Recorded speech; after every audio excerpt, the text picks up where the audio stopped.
નમસ્કાર વિદ્યાર્થી મિત્રો, શ્રી એસએન વિદ્યાલય દ્વારા ચાલતા ઈ લર્નિંગ પ્રોગ્રામમાં હું ફરી એકવાર આપ સર્વેનું હાર્દિક સ્વાગત કરું છું. આજે આપણે ઇંગ્લિશની અંદર સ્ટાન્ડર્ડ 7 એટલે કે ધોરણ 7 માં યુનિટ 1 બીજા સેમનો પહેલો યુનિટ જે છે એમ આઈ લોસ્ટ એટલે શું હું ભૂલ્યો, એમ શું મેં ગુમાવ્યું, એના વિશે આગળના બે લેક્ચરમાં પ્રવૃત્તિઓ આપણે એક્ટિવિટી 1 to 5 1 થી 5 જોઈ. હવે એની થોડીક સામાન્ય વાત કરીએ અને આગળ ચાલુ કરીએ. તો આની અંદર પહેલી એક્ટિવિટીમાં આપણે સામાન્ય કસરત, શરીરના વ્યાયામની વાત હતી. બીજી એક્ટિવિટીમાં રમતગમતની થોડી વાત હતી. ત્રીજી એક્ટિવિટીમાં એ કઈ જગ્યાએ કયા સેન્ટેન્સ સંભળાય એના જવાબ ગોતીને સ્થળો લખવાના હતા. એના વિભાગમાં અલગ અલગ નકશાના આધારે એ કેવી રીતે ક્યાંથી ક્યાં જવાય એ બધું આપણે જોયું. એની પછી ગીર નેશનલ પાર્કની સરસ મજાની માહિતી વાળું એ એક્ટિવિટી જોઈ. એના આધારે એના પ્રશ્નો લેસનમાં મેં તમને આપ્યા હતા એ પૂરા કર્યા છે. એની પછી આગળ એના આધારે ગીર નેશનલ પાર્કની માહિતીના આધારે 4 ખાલી જગ્યાઓ જોઈ.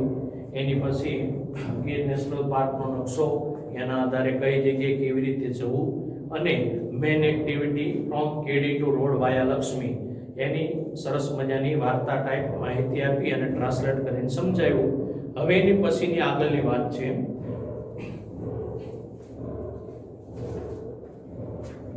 એક્ટિવિટી નંબર 6 નો બી વિભાગ, કે લક્ષ્મી અને ફૈઝાન વચ્ચેનો જે સંવાદ હતો એની વાત છે કે લક્ષ્મીએ બોલેલા વાક્યોને ઉદાહરણ મુજબ ફરી લખો. લક્ષ્મીએ પોતાની કાલી ઘેરી ભાષામાં એટલે કે 7મા ધોરણની બાળકી એને જેવું આવડે એવું એને ઇંગ્લિશમાં ફૈઝાન સાથે વાતચીત કરી. એ વાતચીતને આપણે સ્પષ્ટ ઇંગ્લિશમાં અહીંયા ટ્રાન્સલેટ કરવાની છે. પહેલા લક્ષ્મીના સેન્ટેન્સ આવશે અને આપણે બનાવેલા સાચા સેન્ટેન્સ. જેવા કે example, Lakshmi why come to the jungle, તો જંગલમાં કેમ આવ્યો હતો? તો એનો આપણે સાચો જવાબ છે કેવો લખ્યો કે why did you come to the jungle, તો જંગલમાં કેમ આવ્યો હતો? લક્ષ્મી કહે છે રોડ નોટ ઇન ધ જંગલ, જંગલમાં રોડ નથી. તો હું જે સેન્ટેન્સ લખું એ બધા યુ ની અંદર એટલે કે તમારા બનાવેલા સેન્ટેન્સ સમજવાના. હું ખાલી જગ્યાઓ છે એ જ લખીશ સેન્ટેન્સમાં યુ વાળા, કે there is no road in the jungle. Forest કરો તો ચાલે, જંગલ કરો તો ચાલે. અહીંયા લક્ષ્મી કહે છે ગો ટુ ઉગમણે એટલે કે ઉગમણે જવાનું, તો એનો મીનિંગ છે go to East, go to the East. East એટલે પૂર્વ દિશામાં જવાનું. લક્ષ્મી કહે છે મેની કુબાસ ધેર, ત્યાં ઘણા બધા કુબાઓ છે, તો એનો મતલબ છે there are many હાઉસ. આપણે કુબાની જગ્યાએ હાઉસ, જંગલમાં ઘણા બધા હાઉસ કુબાઓ છે, ઘર છે. વોક ઓન કેડી, લક્ષ્મી બોલે કેડી ઉપર ચાલવાનું.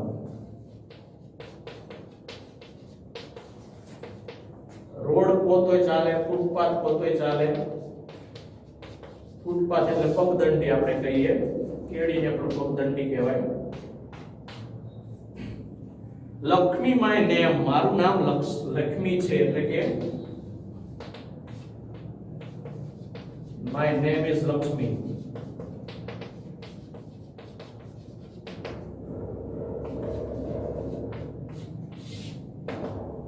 પછી કે છે આફ્ટર ક્રોસિંગ મોકળો યુસી રૂપાળો ડુંગર, મોકળો પસાર કર્યા પછી તમને રૂપાળો ડુંગર જોવા મળશે.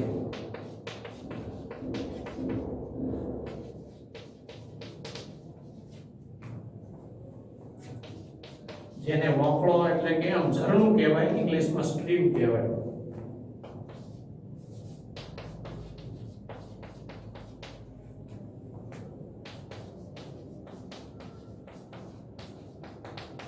યુસી રૂપાળો હિલ, હિલ એટલે પર્વત, ડુંગર, ટેકરી વગેરે.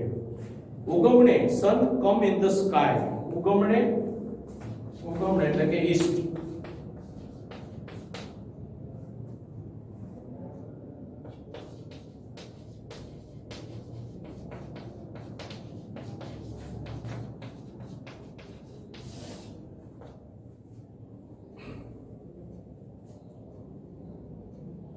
વી love savaj and savaj loves us. તો આની અંદર સાવજ ની જગ્યાએ ખાલી લાયન કહી નાખવાનું.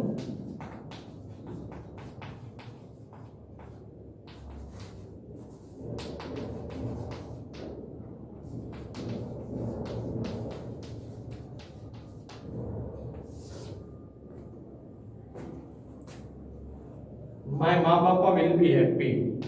તો મા બાપાની બદલે માય પેરેન્ટ્સ અથવા માય ફાધર.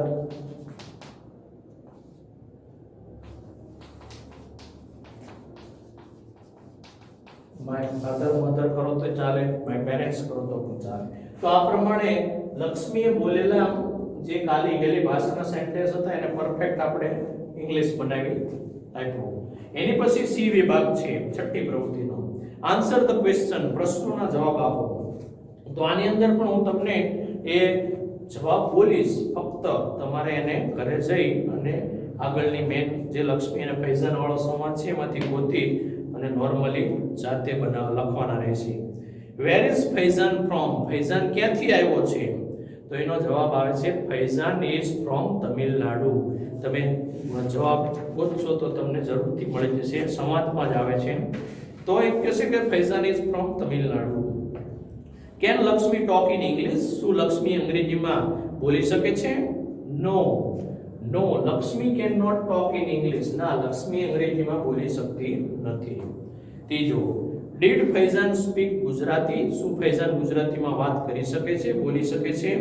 તો કે જવાબમાં આવશે no, no, Faizan did not speak Gujarati. Faizan Gujarati બોલી શકતો નથી. ચોથું, what was the name of the pond? Pond એટલે તળાવ. તળાવનું નામ શું હતું? તો એનો જવાબ આવશે the name of the pond was Dodhiyu Talav. પાંચમું, did Faizan visit Lakshmi's home? Did એટલે શું? ફૈઝાન વિઝિટ, ફૈઝાને મુલાકાત લીધી હતી લક્ષ્મીના ઘરની? Yes, Faizan visited Lakshmi's home. છઠ્ઠો, where did Faizan go from Gir? Faizan ગીરથી ક્યાં ગયો? ગો ફ્રોમ ગીર, ગીરથી ક્યાં ગયો? તો કે Faizan went to Junagadh from Gir. Faizan ગીરથી જુનાગઢ ગયો છે. તો આ પ્રમાણે એની વાત હતી.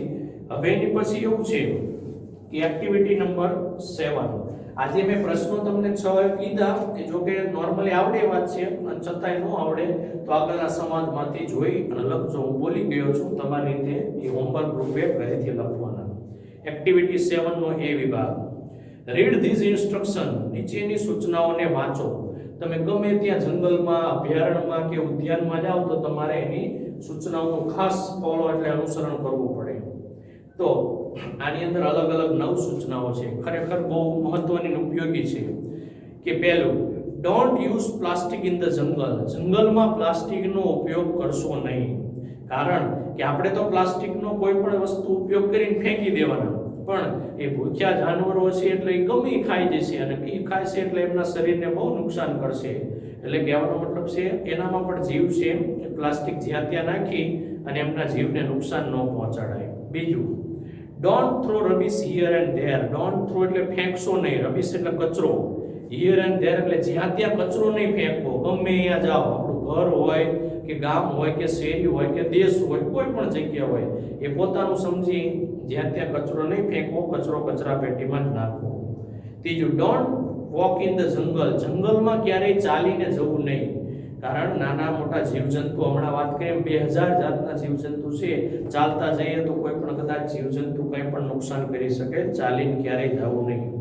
ચોથું, don't tease the animal. Tease એટલે ખીજવવું.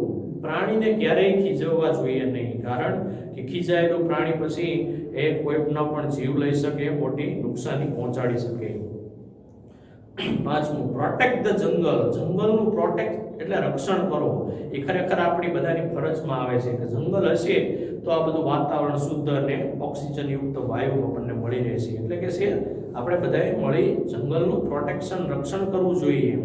છઠ્ઠું, don't give any food to them. આપણે કોઈ ધેમ એટલે તેઓને, પ્રાણીઓને, કોઈ પણ પશુ પક્ષી પ્રાણી જીવજંતુને ફૂડ એટલે ખોરાક દેતી વખતે બહુ ધ્યાન રાખવું અને બને ત્યાં સુધી કોઈ એવા પ્રાણીઓને ફૂડ નાખવું નહીં, ખોરાક દેવો નહીં, જેથી કરીને લાલચમાં આપણને નુકસાન કરે.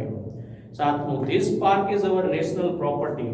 આ ઉદ્યાન પાર્ક ઉદ્યાન છે આપણી રાષ્ટ્રીય સંપત્તિ છે, આપણા દેશની સંપત્તિ છે, એને આપણું રક્ષણ કરવું જોઈએ. એનું 8મું, there are trees are our best friend. વૃક્ષો આપણા મિત્રો છે, પાક્કા મિત્રો છે. એમ બીજો કોઈ મિત્ર આપણા હોય ન હોય, પણ વૃક્ષો ખરેખર આપણા મિત્રો છે, જે નિસ્વાર્થ ભાવે આપણને ઓક્સિજન આપે છે અને કાર્બન ડાયોક્સાઇડ આપણી પાસેથી લઈ લે છે. Animals are also our friend. પ્રાણીઓ પણ ખરેખર આપણા મિત્રો છે, જેમાં ઘણા બધા ઉદાહરણો, કોઈ લોકોને ગાય બહુ વાલી હોય, કોઈને કૂતરા વાલા હોય, કોઈને બળદ વાલા હોય, બધાને અલગ અલગ પ્રાણી સાથે મિત્રતા કોઈને કોઈ હોય જ તે. તો એટલે કે મિત્રો, પ્રાણી પણ આપણા મિત્ર સમાન છે, એનું પણ ધ્યાન રાખો. તો આટલી સેન્ટેન્સોની સૂચનાઓની બહુ ખરેખર આપણે પાલન કરવું જોઈએ, તો ખરેખર આપણે માણસ એક સારા બની શકીએ. હવે એના આધારે 7મી પ્રવૃત્તિનો બી વિભાગ છે. બી વિભાગમાં એવું છે કે 3 વ્યક્તિ એ આ નેશનલ પાર્ક કે કોઈ ઝૂની અંદર એ મુલાકાત લેવા જાય છે અને અલગ અલગ પ્રકારના વર્તન કરે છે. વર્તન ઘણી પ્રકારના હોય, બહુ સારું વર્તન હોય, બહુ ખરાબ વર્તન હોય, મધ્યમ વર્ગનું વર્તન હોય. અને અહીંયા કેવા વર્તન કરે છે એના ઉપરથી એને ગુડ અને બેડ કહેવાનું છે. ગુડ એટલે સરસ, બેડ એટલે ખરાબ. તો એ સૂચના એવી છે બી વિભાગમાં. Zarna, Julie and Jaya. Zarna, Julie અને જયા વિઝિટ સાસણ. એ ત્રણેય લોકો સાસણની મુલાકાત લેવા જાય છે. This sentences show there behaviour in Sasan. આ વાક્યો આપણને બતાવે છે કે એમનું સાસણમાં કેવું વર્તન, બિહેવિયર એટલે વર્તન હતું. Right good or bad for their behaviour. એમનું કેવું વર્તન હતું એના આધારે તમે એને ગુડ એટલે સારું હોય તો ગુડ, ખરાબ હોય તો બેડ કહો. પહેલું સેન્ટેન્સ પહેલું, they shouted when they saw a lion family first time. shouted એટલે બૂમો પાડી. લાયન ફેમિલી એટલે સિંહનો પરિવાર આખો જોયો ને, સિંહ, સિંહણ અને એના બચ્ચા, ત્યારે પહેલી વાર એમને જોયું એટલે બહુ એક્સાઇટેડ, ઉત્સાહિત થાય ને બૂમો પાડવા લાગ્યા. તો આ ખરેખર એમનું વર્તન, બિહેવિયર ગુડ કહેવાય કે બેડ કહેવાય? આનો જવાબ આવે બેડ, ખરાબ વર્તન છે એમનું. બીજું, they ate popcorn and gave it to the deer too. તેમને પોપકોર્ન એટ એટલે ખાધા અને ડિયર એટલે હરણને પણ ખવડાવ્યા. તો એ વર્તન ખરેખર એમનું અયોગ્ય, બેડ એટલે ખરાબ છે. ત્રીજું, Jaya stopped Zarina throwing plastic bag in the jungle. જયાએ ઝરીનાને ઊભી રાખી કે તું જંગલમાં પ્લાસ્ટિકની કોથળીઓ, થેલીઓ, બેગ નો નાખીશ. તો આ વર્તન જયાનું જબરદસ્ત એટલે કે બહુ સરસ, સરાહનીય, ગુડ, સારું છે, ગુડ. ચોથું, Julie and Jaya through rubbish here and there in the જંગલ. જુલી અને જયા જંગલમાં જ્યાં ત્યાં કચરો ફેંકતા ગયા. તો આ એ બેનું વર્તન બહુ ખરાબ કહેવાય, બેડ વર્તન. અને છેલ્લું, Julie pulled the branches out of the tree. Julie ઝાડવાઓની ડાળીઓ ખેંચા ખેંચ કરતી હતી. તો આ એનું બિહેવિયર પણ બહુ બેડ એટલે ખરાબ કહેવાય. તો આ રીતે ગુડ અને બેડ તમે હું બોલો એ પ્રમાણે બિહેવિયરના પાછળના ખાનામાં ગુડ ઓર બેડ લખ્યું છે, એમાં બેડ આવતું હોય તો બેડ અને ગુડ આવતું હોય તો ગુડ. હું બોલો એ પ્રમાણે પૂરતા રહેજો. હવે સિંહ વિશેની થોડીક ઇન્ટરેસ્ટિંગ ફેક્ટ્સ, સત્ય હકીકત વાતો છે. About Asiatic lion. એશિયાઈ સિંહોની ઇન્ટરેસ્ટિંગ, રસપ્રદ ફેક્ટ એટલે હકીકત વસ્તુ જાણવા મળશે. તો પહેલું એનો વેઇટ, વજન. ઘણી બધી માહિતીથી આપણે અજાણ હોઈએ છીએ. મોબાઈલના યુગમાં જો સર્ચ કરો તો સારી માહિતી ઘણી મળે, પણ અહીંયા આપણે આપ્યું છે એટલા માટે જોઈએ. એનો વેઇટ, એશિયાટિક લાયન એટલે એશિયાઈ સિંહોનો વજન કેટલો છે? તો કે મેલ એટલે નર અને માદા બંને જાતિ આવે. નર જાતિનો વજન કેટલો હોય છે? તો કે એપ્રોક્સિમેટલી એટલે અંદાજિત 150 kg, 150 કિલોગ્રામ થી 250 kg. 150 કિલો થી 250 કિલો એટલે કે 150 થી 250 કિલોગ્રામ વચ્ચે એ સિંહનો વજન હોય છે. એપ્રોક્સિમેટલી એટલે અંદાજિત. ફિમેલ એટલે માદા, જે નારી જાતિ હોય, સિંહણ, એક 120 kg to 180 kg, 120 થી 180 કિલોગ્રામની વચ્ચે અંદાજિત એનો વજન ફિમેલ એટલે કે સિંહણનો હોય છે. લેન્થ એટલે એની લંબાઈ સિંહની કેટલી, એમ આપણી જોડે ઊંચાઈ નો આવે, સિંહ લાંબો આવે, પહોળો. મેલ નર સિંહ એટલે 1.7 મીટર ટુ 2.5 મીટર, 1.7 મીટર થી એ લાંબો હોય, તે 2.5 એટલે કે 2.5 મીટર સુધી સિંહ લાંબો હોય છે. ફિમેલ એટલે કે સિંહણ 1.4 મીટર ટુ 1.75 મીટર, 1.4 મીટર થી 75 મીટર સુધીની સિંહણ પણ લાંબી હોઈ શકે. લેન્થ ઓફ ટેલ, ટેલ એટલે એની પૂંછડીની લંબાઈ 70 સેન્ટીમીટર ટુ 105 સેન્ટીમીટર, 70 સેમી થી 105 સેન્ટીમીટર એટલે 1 મીટર કરતા પણ વધુ લાંબી એની પૂંછડી હોઈ શકે. લાઈફ સ્પેન, લાઈફ એટલે જીવન, સ્પેન એટલે એનું જીવનકાળ, એનો જીવનગાળો કેટલો, એનું જીવન કેટલું 16 to 18 યર્સ, 16 થી 18 વર્ષ સુધી સિંહ જીવી શકે એમ. ટાઇપિકલ ડાયટ, એનો એ પૌષ્ટિક આહાર એનો કયો, તો કે ડિયર, હરણને મારીને ખાય, વાઇલ્ડ બિયર, જંગલી રીંછોને ખાય, બફેલોસ, ભેંસોને ખાય, અને એન્ટેલોપ્સ એટલે એક પ્રકારના હરણ જે આવે એને પણ ખાય. એ મુખ્ય આવા પ્રાણીઓનો એનો મુખ્ય આહાર છે. એની પછી આવે છે એક્ટિવિટી નંબર 8, જે આ પાર્ટની મેઇન એક્ટિવિટી છે, લાસ્ટ એટલે કે છેલ્લી એક્ટિવિટી છે. 8 એટલે કે 8મી પ્રવૃત્તિનો એ વિભાગ એવો છે કે સ્ટડી ધીસ મેપ, આ નકશાનો અભ્યાસ કરો, and read the dialogues based on it, અને આ નકશા ઉપરથી નીચેનો સંવાદ તમે વાંચી શકો.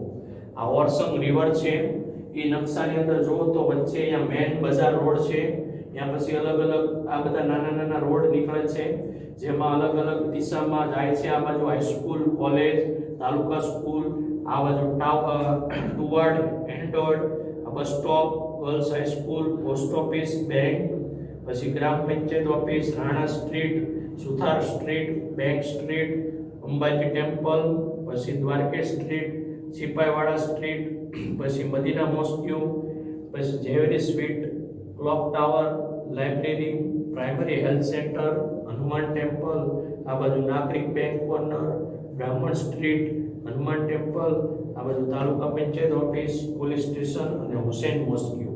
આટલું આ નકશાનું વર્ણન છે. હવે આની ઉપરથી તમારો કોઈ મિત્ર બસ સ્ટેશન આવ્યો હોય અને તમારે ઘરે અથવા કોઈ જગ્યાએ બોલાવો હોય તો તમે એને અહીંથી માહિતી આપો તો આ નકશાના આધારે એક જગ્યાએથી બીજી જગ્યાએ પહોંચી જાય.